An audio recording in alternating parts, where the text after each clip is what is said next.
everyone. Welcome back to Reservations. We're your hosts. I'm Rain Whalen. And I'm Jeremy Blair. Sorry we didn't have an episode come out last week, everyone. It's my bad. Jeremy and his girlfriend thought they had tickets to the Backstreet Boys reunion tour. Now, she did. I need to listen. She's going to listen to this, and she is going to roll her eyes and then find me and then come hit me. But she's going to burst down my door. Yeah, because she hates it when I talk about my perfect immune system. Because I've been bragging about it for a week. But she did get tickets. Since I was exposed to her and it wasn't like when she got tested and was tested positive, it still wasn't past the 5-day incubation period or some bullshit like that. And so the doctor said just quarantine also. You guys can quarantine together. It's not a big deal because you're already exposed. Doesn't matter. Yeah. And so she's been staying at my place, and I never got it. So. Well, it's because your house is haunted, and those ghosts were like, no, he's not gonna get it. She did help me clean up a lot of that house. Nice. She was almost like, obviously she's not making me do anything. She's a very wonderful person. I love her very much. And she was like, do you want to maybe clean up the den or the living room? And I was like, no. So now it's livable. Like, it's a whole livable space. Like, you can walk around in there. And instead of the... And not like run into anything. Like, you don't bump into anything. Instead of the paranoid... man's man cave that we filmed in. Yeah. It's no longer that anymore. Shout out to our Paranoid short film. We'll put a link up there. Oh. Check that out. But yeah, well, I'm glad you're all right, man. Yeah. I was a little worried because you're the only one who hadn't gotten tickets when all of us have gotten tickets. And now I'm fully vaccinated as of yesterday. Nice. So. I'm probably gonna get mine pretty soon. Ashley's about to get her second one, so. Cool. Yeah. Arm's still a little sore from yesterday. Yeah. But it's fine. I didn't get nearly as sick as other people did for their second time. So my grandparents didn't either, and they're in their 90s. So maybe it's... maybe it's just, I don't know. Yeah, genetics, I guess. Yeah. Well, anyway, if you listened to our Hugo episode 2 weeks ago, thank you, by the way, for holding out for 2 weeks. Yeah, thanks for sticking with us. Also, did you like the green screen? Comment below. Yeah, hey. No, I'm not going to yell at you guys. Comment if you want. But today's an episode that I'm actually really excited for. Cool. Because... I don't like the qualifier, actually, but that's Well, it's because, some of your picks, I'm like, oh no. I feel like I'm not going to like this. But then I do. Yeah. Like Shame. I like Shame. Yeah, like Shame. But no, because I had already watched Seven Samurai, and so I was like, all right, I'm excited to see some more films from Akira Kurosawa. Hopefully I pronounced his last name is a lot of vowels. And Kurosawa, yeah. Kurosawa, okay. Yeah. But today we're discussing Rashomon. I see where a lot of movies now get this trope from. Oh, all of them. Yeah. He completely changed the game in terms of nonlinear storytelling and unreliable narration. Yeah. With this film. Which is what I've mentioned on the podcast several times. I like an unreliable narrator. Well, this time you get 4. Yeah. So. It's, I was so impressed with this film. Because this was only like his second movie, right? It was one. I mean, yeah, he had... Because I know he just started filmmaking by this time. Yeah. Like, I think he was 41? Yeah, he was, later than normal, I guess, at least in terms of now. Modern day filmmakers are usually a lot younger when they start out. With the exception of, like, James Cameron and people like that. Yeah. Oh, by the way, James Cameron, go to hell. But that's not... I gotta show you a video after we're done. Got it. But yeah, and I was so... man. The movie... I guess we're just gonna jump right in. Let's jump right in. Usually I save my comments for like the cinematography till the end, but man, the cinematography was on point. Yeah, I watched an interview with Robert Altman, who some of you might know. He directed MASH, shortcuts. I'm blanking on a lot of them, but there's a ton. Like the Long Goodbye, Thieves Like Us, I think is the name of that one. It's with Warren Beatty. Anyway, he's got a ton of movies out there, and they're all about, like Nashville, and they're all these very gigantic films that are just sort of a look into just life in general, right? They're not like story driven or character driven. They just plop every now and then to the stories, and they just go around and around and around, which is great. So anyway, Robert Altman was talking about Rashomon, and he said that he thinks it was the first time anyone pointed the camera at the sun. Oh yeah, I watched that interview too. That he was like, yeah, to my knowledge, I think that was the first time anyone had ever done that. Yeah. And yeah, and to get the lens flare and then to get the shadows and. Yeah, for a film made in 1950. Yeah. And it looked sort of handheld as well in some of those shots. Which I think it adds to. Google what a 1950s movie camera looks like, by the way. Yeah, but it adds to the unreliable narration too. Yeah. Because we are almost being invited into the world.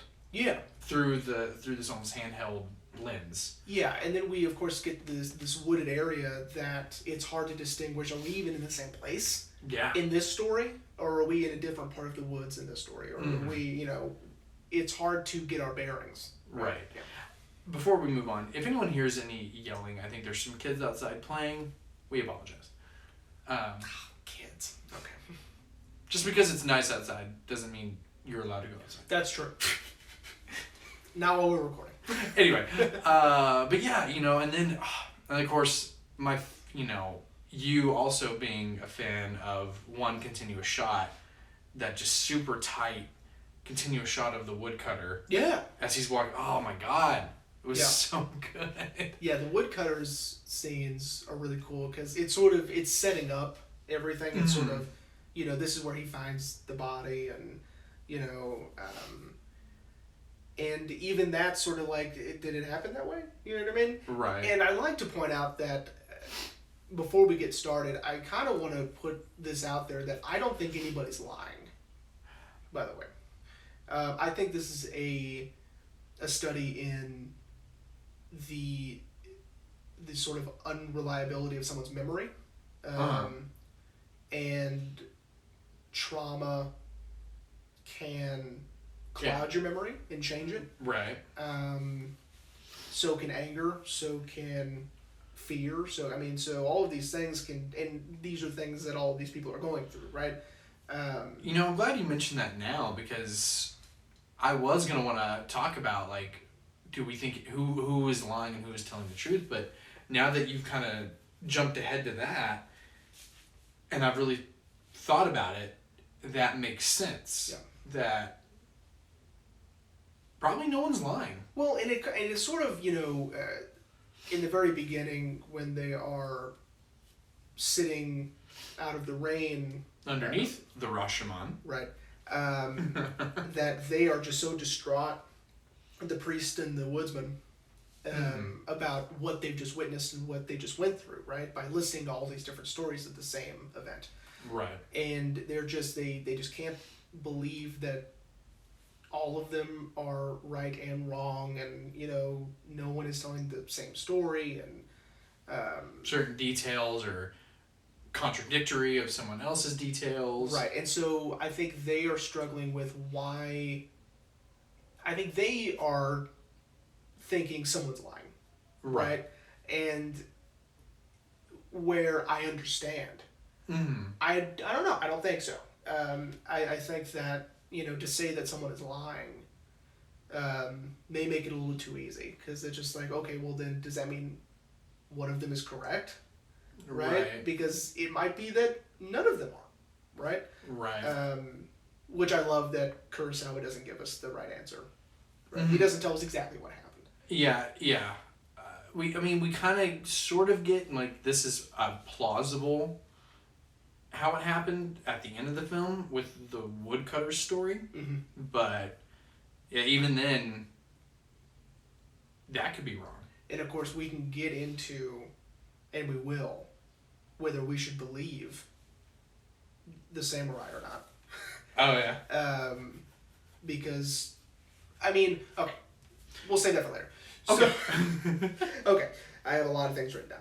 I love that we don't see the police officers, quote unquote. Yeah, Because they're at the police station, is what they had said. And at first I thought it was a courtroom, but it's not. It's kind of like they're just gathering statements and they're trying to piece this thing together so they can either condemn this man to death or not. Right. Well, and you know, and I watched the documentary, not the documentary, the little short about the cinematographer and how he talks about, or maybe it's the same one with Robert Altman, saying how we don't see who they're talking to, so they're telling all this to us, the audience. Yeah. Which I love too. Yeah, and we don't hear them either. They repeat the question if it's necessary, so they go, "Was there a weapon?" No. There was no weapon, right? Mm-hmm. They'll repeat the question, so we don't even hear them either. So, so I really did enjoy that. As did I. Yeah. And so it kind of also doesn't give us a real representation of the space they're in now, right? Yeah, because we see whoever's giving the testimony front and center, but then we see the woodcutter and the priest in the background for every single testimony. So anytime someone gives a testimony, they end up in the back, right? Mm-hmm. Sitting back there. So then they become a part of the space. They're listening, and they're gathering all of these different versions of this story, right? Right. So I like that. Two, I really like his use of weather. The rain during this time of confusion and frustration, and this sort of dwelling on the evilness of man, right? Right. And then once we sort of get this optimistic-ish ending, the rain stops, right? And so it's mirroring the tone, right? Right. And it's until they stop talking about it, which is when the rain stops, because then they focus on this abandoned child, right? Right. So it's almost like dwelling on all of this is only doing harm. It's not, Right. Yeah. It's almost like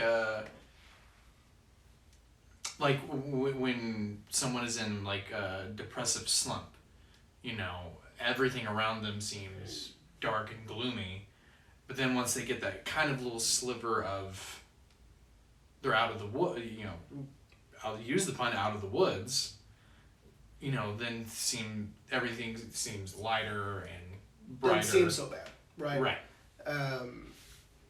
Now that we have talked so long about this horrible thing that mankind has done, we are witnessing something that mankind is doing, out of, the goodness of their soul by taking this child and caring for it or whatever. Is when we're like, oh, okay, so not everything is this bad. Right. Right. Even though a few minutes ago everything seemed this bad. Yeah, especially for the priest who is fully ready to give up on everyone, and then pulls a 180 at the end. Is like, you know what? I'm not going to. Yeah. Yeah. So we could, it would take forever, but we could go through everyone's stories, but compare and contrast, but I don't know if that would make we a probably difference. don't have enough time. We don't have enough time. But we do have time to kind of quickly go through everyone's stories. Okay. Would you like to start? Then we'll bounce back and forth. Sure. We'll start with the Bandit story. The Bandit, he has a name, right? No one else does, but he does. And I don't remember what it is right now. As do I don't. It's long and it's got a lot of vowels. So I didn't write it down. I didn't remember it. But I mean, most of the people on this are just referred to as what they are. So right. The bandit, the noble woman, the samurai, the woodcutter, the priest, right? The commoner, yeah. So the bandit. Okay, so the Bandit story is more of a yes, I killed him, but like it was a noble death, right? Like he fought valiantly, and I didn't want to have to kill him. Right.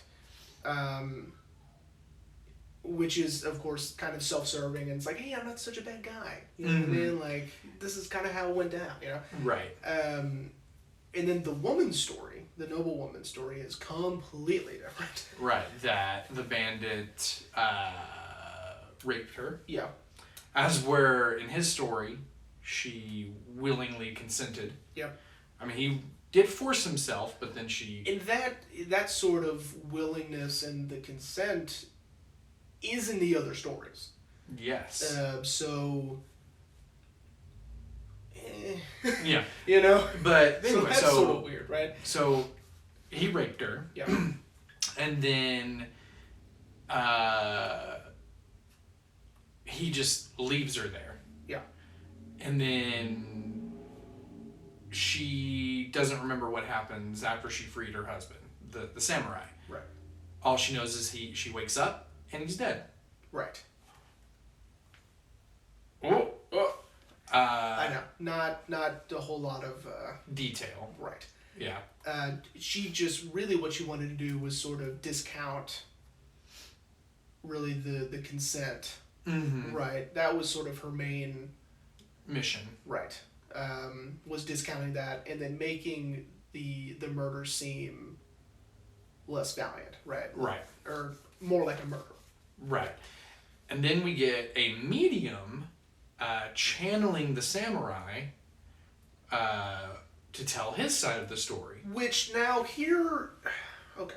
So now here's where the audience and the characters in the story, this is where it's not going to be quite the same. So where so far I'm on board with everything, right? And now it's like, I think Kurosawa wants us to just say, this is actually happening. She is actually channeling the samurai. He is actually telling his story, right? Mm-hmm. But then it's sort of like, well, what if she's not? She's gotten 2 stories already. What if she's... Right? What if she's like, okay, I can take those stories, change it a little bit, right? And it's believable. Right. Right?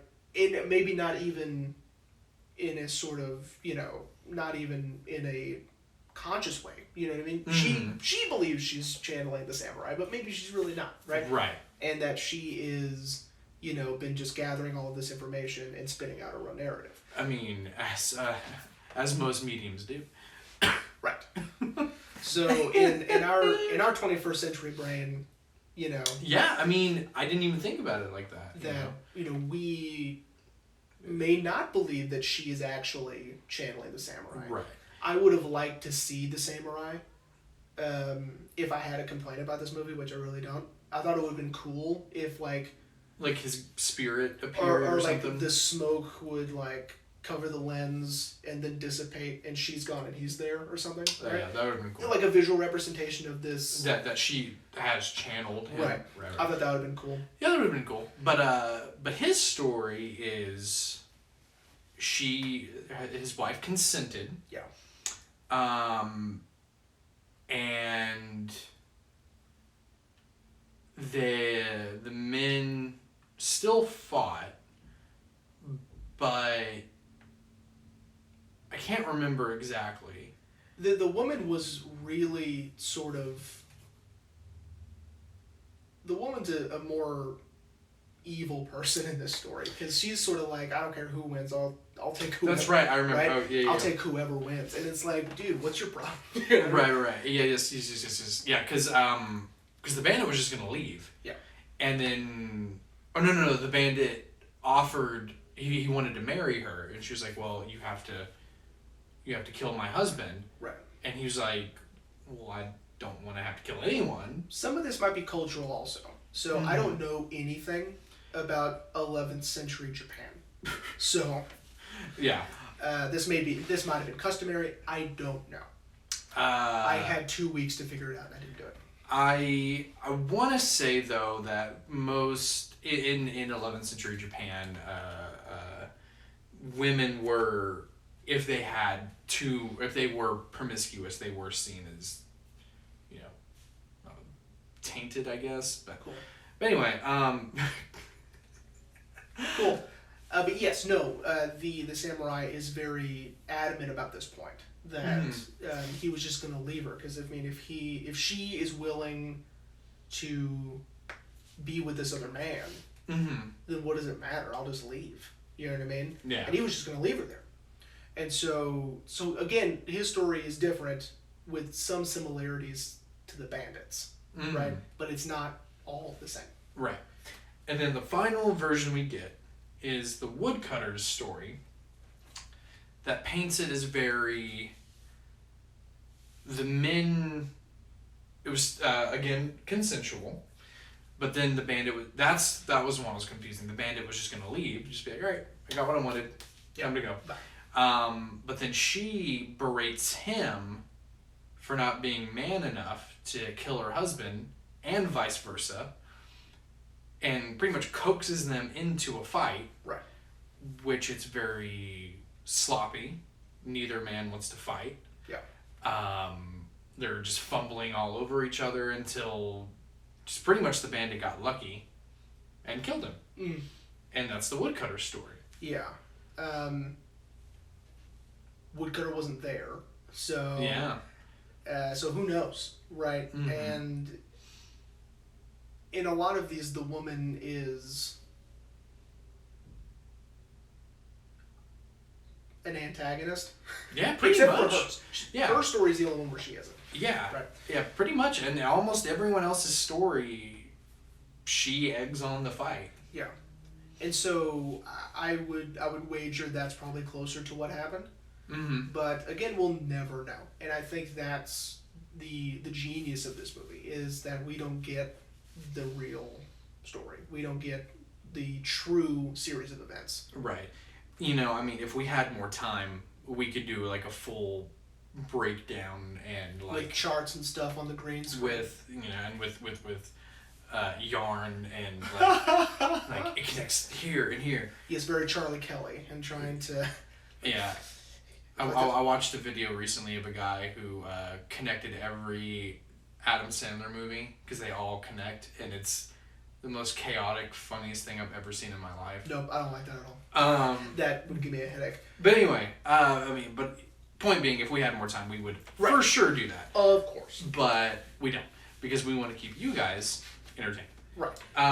You know what I also really like about this is that every time someone else tells a story, which I think is what most storytellers take from this story, is adding in new details each time. So it's not just the exact same series of events that are tweaked a little bit. We're coming in at different points in the story to get new details. Right. To where, the bandit story obviously is before they meet, right? Before, like, they all show up at the same place.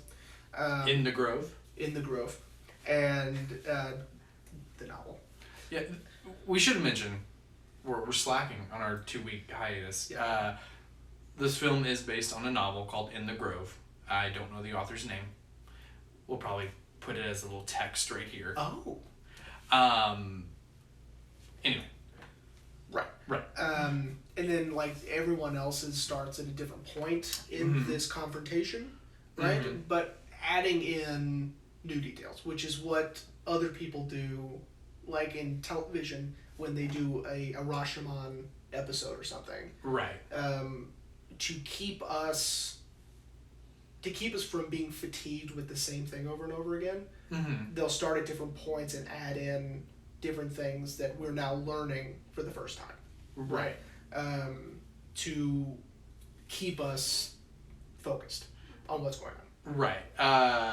To give a fairly recent example, and I only know this because I simultaneously have been rewatching this show in the Netflix show Series of Unfortunate Events, The Reptile Room Part 2. They show us from 2 different points in the story that are happening simultaneously what Klaus is doing, and then we take it back, and then we see what Violet was doing. Now, granted, no one's lying in this scenario, but we're seeing what is happening simultaneously. Yeah. Well, an action that is happening at the same time. Right. They do it again later on in the series, towards the end of the show. The Penultimate Peril, Part 1, with my boy Max Greenfield. Oh my God. But that one is closer to Rashomon because it's from each sibling's perspective. Yeah. All happening at the same time. But anyway. Yeah, so anytime any storyteller does something like this, the Rashomon effect, right? Yeah. Or it's now part of the lexicon in filmmaking and I love that television. I love that it has a name. Yeah. And it's just simply the Rashomon effect. Right. I love that. If characters are having conflicting stories of the same event, the Rashomon effect. That's awesome. Yeah. I love that. Further proof that Akira Kurosawa was just so influential. And like I mentioned in Hugo, we may do, we will do Seven Samurai. Okay. Maybe not this season. But I would love to do High and Low. High and Low is another for one sure. that I would love to do. And then again, I just told you I just got Dreams, so I'll watch that. That's on my wish list too. Yeah, so I mean, there's The Bad Sleep Well. That one also. That one's a DVD only. That was an old one that I had to find. But anyway, and something. So okay. So that's the main story, but we left out a character. Okay. The commoner. Yeah. Who is hearing all of this from the woodcutter and the priest underneath the Rashomon in the rain. And he is forming his own opinion of everything because since, as the audience, we assume now that the woodcutter and the priest have all the pieces in place, they can figure it out. Mm-hmm.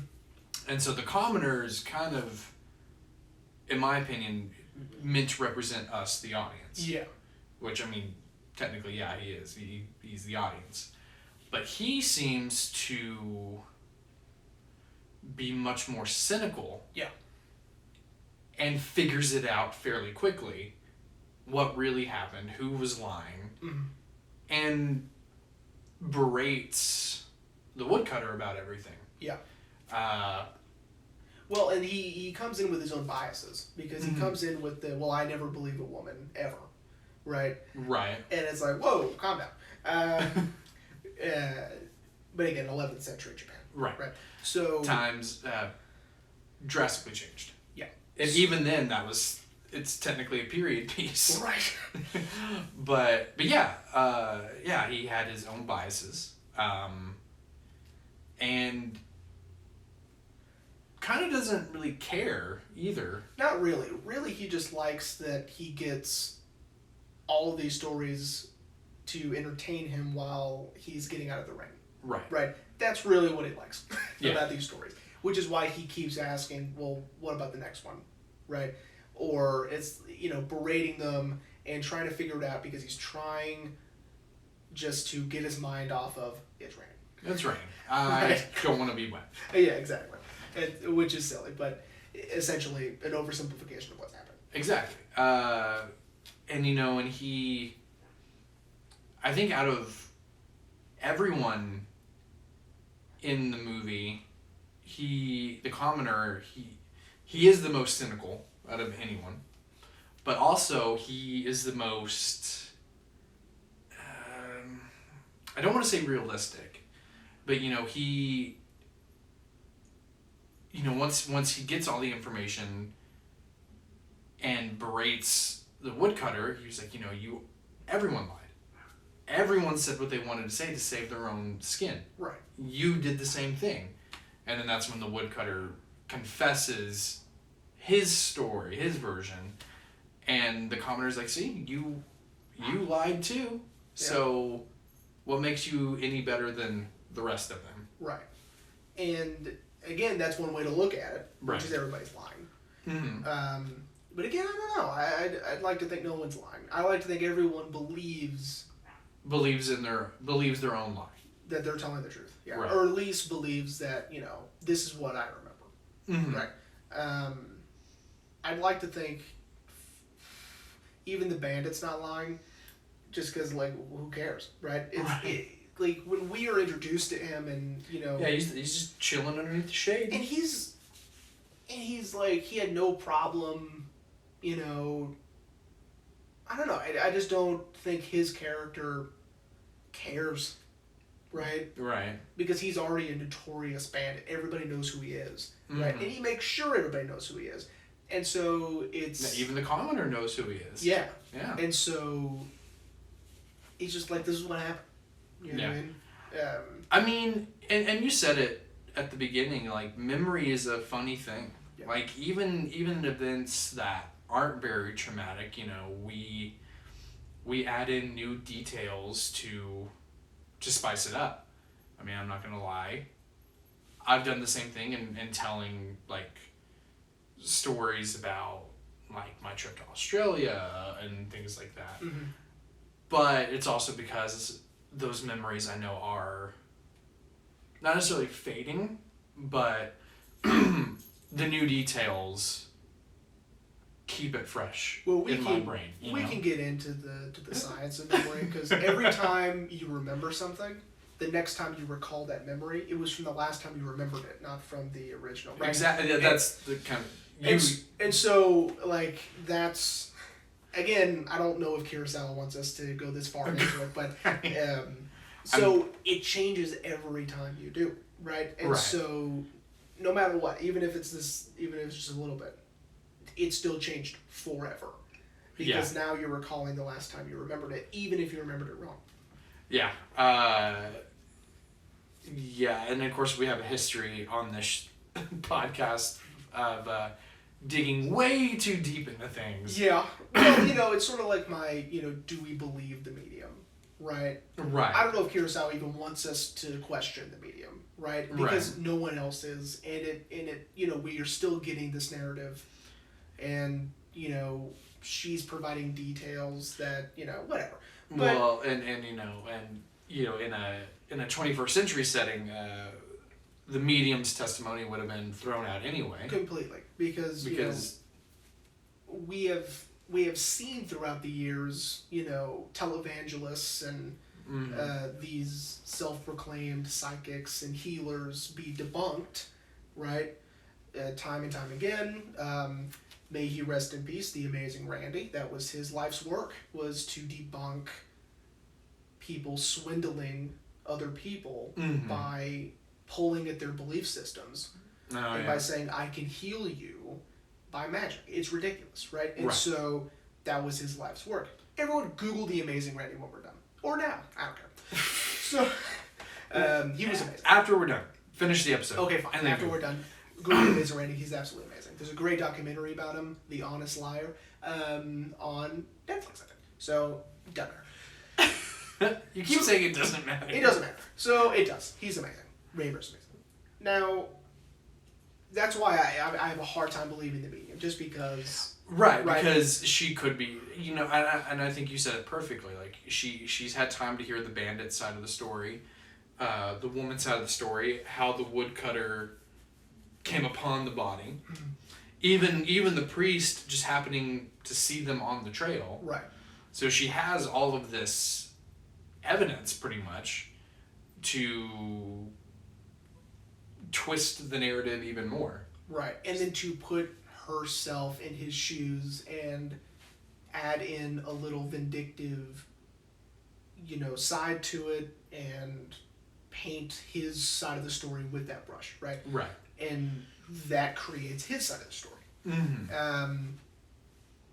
But everybody else seems to think, besides the commoner at first, the commoner, you know, when they're like, well, the samurai side, he goes, what? Yeah. The whose side? He's dead, right? Like, who, yeah. But again, once they explained that a medium was there, I go, medium was there. The medium was there? Oh, okay. Oh. We all know her. Why didn't you say so? Yeah. Oh, you should have said the medium was there.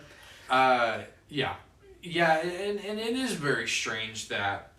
Which I love. I do love the idea of having a ghost tell his side of the story. Right. Love it. I think that was awesome. Oh, yeah. You know, and again, credit to the novel, Kurosawa didn't have to include that aspect. He could have been like, nah. I don't even know if it was in there. No, it was. Oh, it was. Did you Google it? I read that that he pretty much takes almost every element from the novel, and uses it. Save for a few things, but the testimonies are pretty much. Well, and that brings up a good point that in text it reads differently, literally, but that a medium shows up and conjures the spirit of blah blah. That reads differently on paper than it does visually on the screen, right? And so maybe it's more believable in the book, right? And we're not even meant to question it at all. Right, okay, the medium's here. Got it. The medium. You know, and again, it might be folklore. Again, this is, 1098. Yeah. Right? Or whatever year it is supposed to be, the 11th century. So this could be, their version of, mystics and crystal balls and things like that from, medieval times or whatever.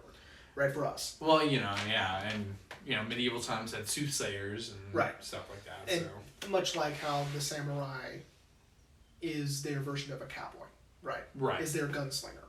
And so, which is why Seven Samurai is so relatable to American audiences, because all they have to do is switch that and you're good. Right. So,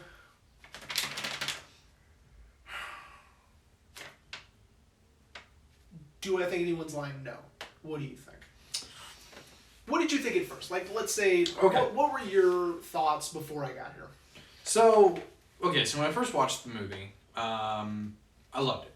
I rewatched it last night to have it. So did I. To have it fresh in my brain. I did the first time in Japanese, second time in English. There's an English dub? Yeah. I don't want to hear it. Oh, it wasn't bad. It was, there's a few things that are a little different just for cadence and American sentence structure reasons, but other than that. Now, having already done a few foreign language films on here, I usually don't like English dubs, but I really wanted to, see if I missed anything while reading it. So. Okay. But anyway, so I rewatched it again, and so my opinion was that my original opinion was that everyone was lying. Okay. Everyone was trying to save face, trying to make themselves look good to the police, and that the woodcutter story was truth. Well, it was the truth. And even I went as far as to read articles about it, and pretty much almost all these even said too that the woodcutter story is truth. Mm-hmm. It is the real turning of events that happened. That would really disappoint me. But then I watched the special features on it, and then I started to kind of reform my opinion, okay, maybe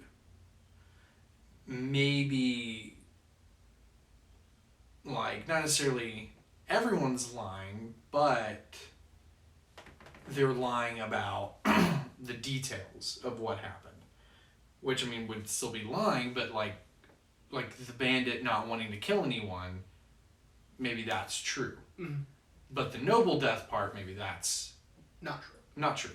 Or vice versa. The noble death was true, but him not wanting to kill anyone, that's a lie. Yeah. He was fully ready to kill someone. But then with your statement, I'm like, well, that is true though. Memory is strange. It was in Stephen Prince's essay on the Criterion booklet. No. About the subjectivity of memory, right? And I liked the idea of looking at it through a misremembered thing instead of a lying lens.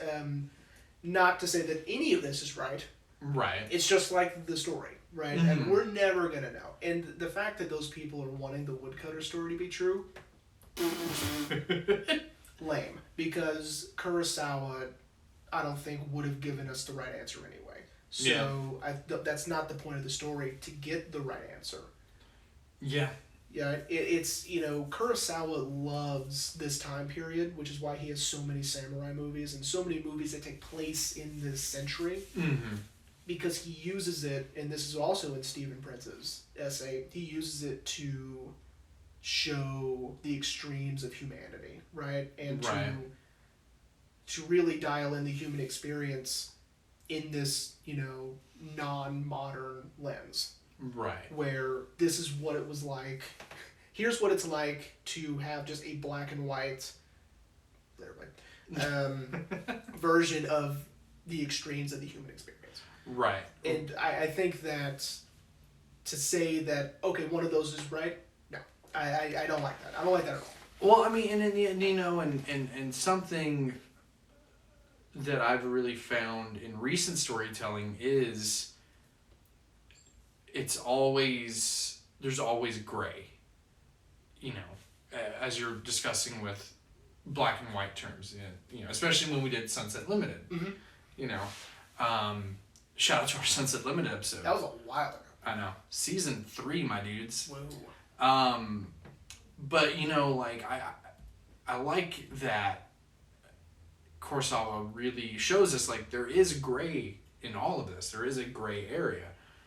But the only way to kind of move through the gray is with how the film ends. With the woodcutter taking this abandoned baby and saying to the priest to restore his faith in humanity, I'm going to care for this child. Right. There we go. And it's sort of, at first glance, you would think it's sort of a really weird, sort of 180 ending. Like, whoa, now there's a baby, Right. But, in looking at it he's trying to restore faith. He's trying to restore his faith in humanity, right? Especially after that, just the barrage that the commoner gives to him specifically. Right. Right. And then it's kind of like, we have to stop thinking about this, right? We have to move on from this horrible thing that happened and what followed. We just gotta knock it off. We gotta quit thinking about it. And kind of going back to my depression metaphor, that also is something like that too, after healing, well, maybe not with depression, but maybe with something traumatic, after healing, it's time to move on. And it's time to stop letting that control you. Right. Even though, this is obviously a very extreme case where they were just dwelling on it for a day, right? Right. But, that was enough for these guys. They was like, this is too much. Especially for the priest, right. Who his job is to help people with faith, and even he was like, I don't know what I believe anymore. Right. Yeah. But all in all, I loved it. Like I said at the beginning, the cinematography was on point for a film made in 1950, and for a black and white film. It was gorgeously shot. Yeah, he takes a lot of cues from silent filmmaking. Because in the actual stories themselves, there's not a lot of dialogue, and so he's using these tropes of silent filmmaking to tell the story without dialogue. Right. Which I appreciate, because it was less reading for me. Yeah, and also how he lit the forest. Yeah. Was awesome, using mirrors. Actually, as I learned, it wasn't Kurosawa had the forethought, but it was their cinematographer. I don't know his name, but he was like, if we use these mirrors and use the leaves to soften it, it'll look like sunlight. And you couldn't even tell that they were just using sunlight to reflect off a mirror to light the scene. Yeah. I know. It's unreal. I know. This is a great movie. It is great. I remember you telling me about it. You're like, you got to put it on your wish list, and I was like, all right, and now I'll get around to watching it.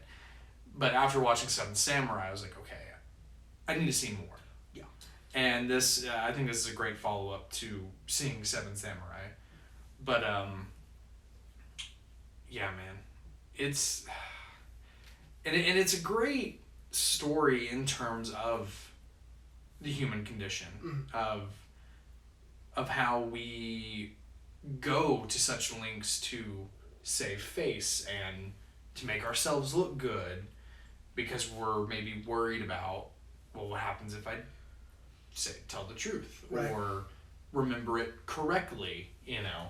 Right. It's almost like they're deciding in the moment not to tell the full truth. Right. Or to maybe omit certain details. Right. Right. Because at first they were probably, you can think of it like they were going to tell the truth, and then once they stood or sat in front of these people, they're like, ooh, maybe I won't. Right? Yeah. Like, oh, that's going to make me look bad. Right?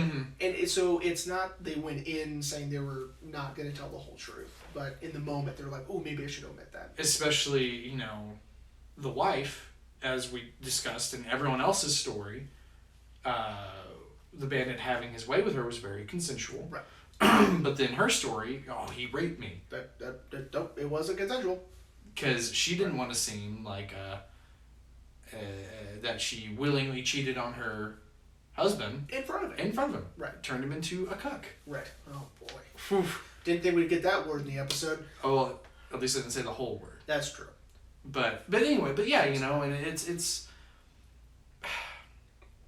And, and now that you've said it, too, I know we keep talking about Seven Samurai, but, like, I love Seven Samurai, but now it makes so much more sense that why Akira chose the time frame he did for that film. Yeah. To show how extreme that film is. Yeah.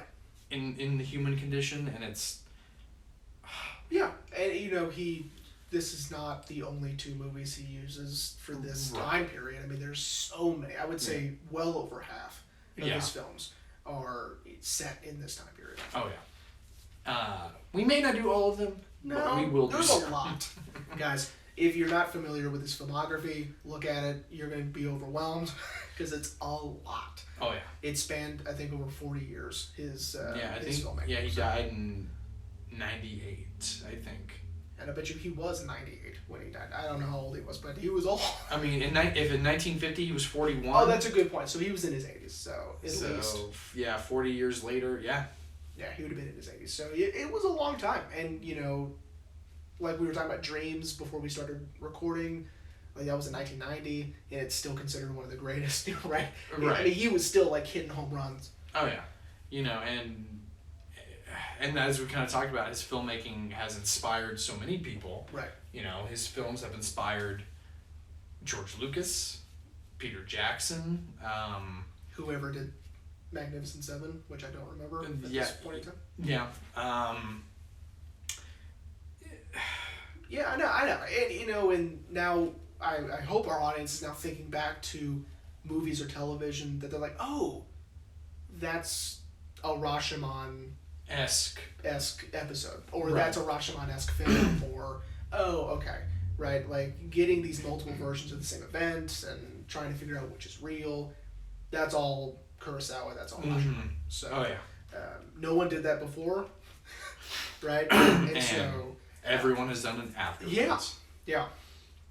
So anyway, would you like to wrap up? Wrap up. Yeah. Yes. Okay, I cool. would like to wrap up. So I probably should have started the episode with this, but you can find this on HBO Max. Yeah. And of course, if you subscribe to the Criterion channel, or you just ball out like Jeremy and I, and you get the Criterion Blu-ray. Yeah, which I recommend. Honestly. Yeah. I watched my Criterion, of course. Right. Why did I want to stream it? Yeah, I know. And I do want to point out, I do have some plugs. Oh? My girlfriend's buddy Tyler has a podcast called Nerd of All Traits that is pretty good. And he's giving me a lot of advice, and we're going to try to do some of that. Okay. And my girlfriend will be on an episode. Haley will be on the Captain America episode on the 20th. So 420 Blaze It. 420! Also Hitler's birthday. A lot of people don't remember that. Do you think we'd ever get her on for an episode on our podcast? I don't know. I mentioned it to her because I was like, we have to do she was something. Like, ew, that, gross. We would have to be something she would feel comfortable with. She loves Marvel and Captain America and all that stuff. You know, we've never done an act. I mean, yes, there's a Marvel episode on the podcast. You know what? Hang on. I'll save that for later. But we've never actually done a full, like, comic book breakdown movie. No. The most we did, I think, was when you... It would have to be one I would love, and if I love it, she's not going to like it. I don't think. Because, like, I would think... Like Batman Returns? She's never seen a Batman movie. She's never seen that. Oh, my God. I still love her very much. But, like, I would want to do, like, if we were to do a comic book movie, it would be, like, Road to Perdition or something. You know what I mean? Like, That's, like, way out in left field, too. But it's still a comic book movie. Well, actually, wait, my bad. We have done a comic book movie. We did. The Crow. The Crow. We did The Crow, right? Okay. He's looking at his stuff right now just to see which ones we've done. Yeah. But so anyway, nerd of all trades. Go check out her episode. We'll put a link in the description. Yeah. So you guys can check that out. So Jeremy. Yes, sir. Are you ready to learn what we're talking about next week? Yeah. I'm gonna hate it. It's finally time. Oh. My friend. It's finally time to talk about this movie. Okay. This movie has been mentioned by you multiple times. Okay, cool. Then I may like it then. But it is time to actually do a full episode of it. And that is 1980. Okay. The Shining. Ooh! The Shining. It's time. Very cool. And we'll have a guest. We're going to have a guest? It is going to be a bit of a reunion, mainly for you. Okay. We're going to have my friend Jazz on to talk about it. Oh, that's fine. It'll be over Zoom, though. So hers will be over Zoom? Can we be here while she does that, or do we all need to do it over Zoom for it to work? We'll probably all have to be on Zoom. That's fine. It's mainly because she is in the Navy. Shout out to our armed forces. In the Navy. Oh, shout out to the village. But she is, I believe she's stationed somewhere. I mean, she's not like overseas, but she's very, very cool. Will this be our first Kubrick? Yeah. No, it won't, because we did A Clockwork Orange. That's right. That's right. Love Clockwork Orange. God, love Kubrick, man. Oh, can we just... I want to mention that if we're doing The Shining, we are not, and I repeat, not giving any sort of validation to those idiots who did Room 237. Oh, we should probably start that episode with just destroying... You guys are idiots. They're doing what we do, which is read too much into things, and that is not okay for other people to do. And it is not... Well, and they go way out. Way out in left field. Like, yeah, you see Danny Torrance's Apollo 13 sweater? Yeah, that was Stanley saying that how he faked the moon landing. No. False. It was 1980. Like, he was probably like, yeah, put him in that. Yeah, I mean, I think people like to give Kubrick a lot of credit for a lot of, Easter eggy type things like that. And honestly, I don't think that was as bad. Sorry, everyone. Oh, you forgot to mute your computer. My B. Oh, you be, bro. Anyway, that's exciting. I really do. It's finally time. It's finally hated the movie for a long time. Really? Yes, I'm sure we'll talk about it. Well, yeah, I'm a huge Stephen King fan. So. Yeah, of course. Now, one last thing I want to mention before we close out the episode. Yeah. In case our YouTube audience doesn't know this, but our listeners, the podcast is now 2 years old. Wow! I got a reminder on my Facebook about yesterday of the Star Wars episode with Alex. So which means a week before that is our first episode. Our first episode. So the podcast has turned 2. Wow. Can you believe that shit? No, and we still can't break 12 listeners. But that's okay. We're working on it. But anyway, we hope everyone enjoyed Rashomon. I think we're going to start probably at the top of the show saying where you can find the movie. Yeah. We should probably start doing it. We'll record a little thing after this maybe. And then we'll plop it in front and then start the episode. That'll work. Yeah. We're going to do that. Yeah. But yeah, we hope you enjoyed Rashomon, and we'll see you next week for The Shining.